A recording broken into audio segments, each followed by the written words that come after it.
طريقته وفجأة يلاقي الحل موضوع تاني خالص. ده ما هو ده سر النجاح يعني. ردود الافعال اللي السوشيال ميديا ومن ارض شامة هو اللي خاطر في ابنك برضه. انا ما اعرفش لقيت الافيه ده، انا مش مركز في السوشيال ميديا بالنسبه لي اليومين دول انا بعيد عنها تماما.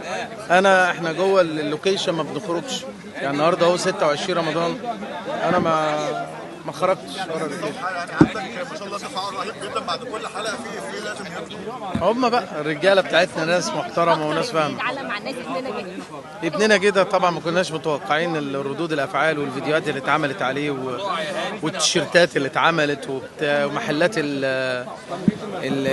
صاحب محل بن عامل مداح، وبتاع الشاي اللي عمل مداح وعبايات المداح.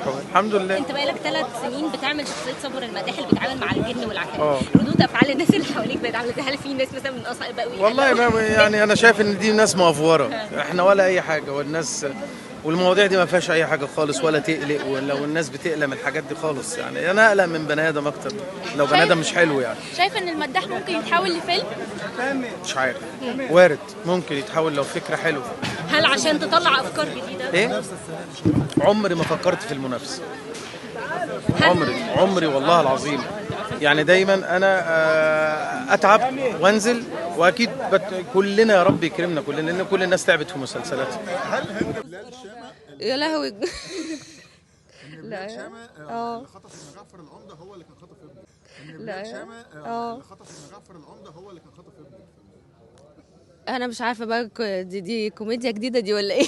والله قال بقى ده اللي خطف ابن محمد رمضان هو اللي خطف ابن حماده. يا ساتر يا رب، يمكن والله مش عارفه. تابعتي جعفر العمدة عموما ما عرفتش اتابع حاجه غير الامام الشافعي، هو اللي كان شددني قوي ان انا اشوف القصه دي، وقصه منطقه الفسطاط والحته دي كلها كانت شداني قوي بصراحه. مسلسل كان رائع ومسلسل مناسب جدا لرمضان. غسالة رامز جلال ما حبيتيهاش السنه دي ولا حبيتيها؟ لا ما لحقتش اتفرج لان احنا كنا بنصور تقريبا يوميا.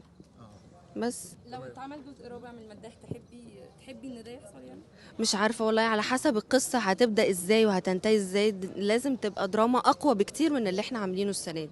ما خفتيش من فكره الجزء الثالث؟ يعني انت كنت في الجزء الثاني ونجح جدا، ما خفتيش من الجزء الثالث انه طب هينجح مش هينجح؟ انا بصي ما كنتش خايفه قوي لان احنا بنعمل دراما مختلفه. دراما رحاب المره دي هي وليها ظروفها وليها احساسها، واول ما اتقالت لي الفكره نفسها هتتبني ازاي في السنه دي، انا كنت متشجعه ومتحمسه جدا. فده صعب ان احنا نعمل جزء تاني، ده صعب قوي. طيب هيبقى عايزين نعرف مبدئيا اصعب رد فعل وصل لك ايه؟ اصعب رد فعل على المداح السنه دي؟ والله مش عارفه، انتوا اللي قولوا لي اكتر لان انتوا متابعين السوشيال ميديا. انا مش عارفه اتابع ده بسبب التصوير.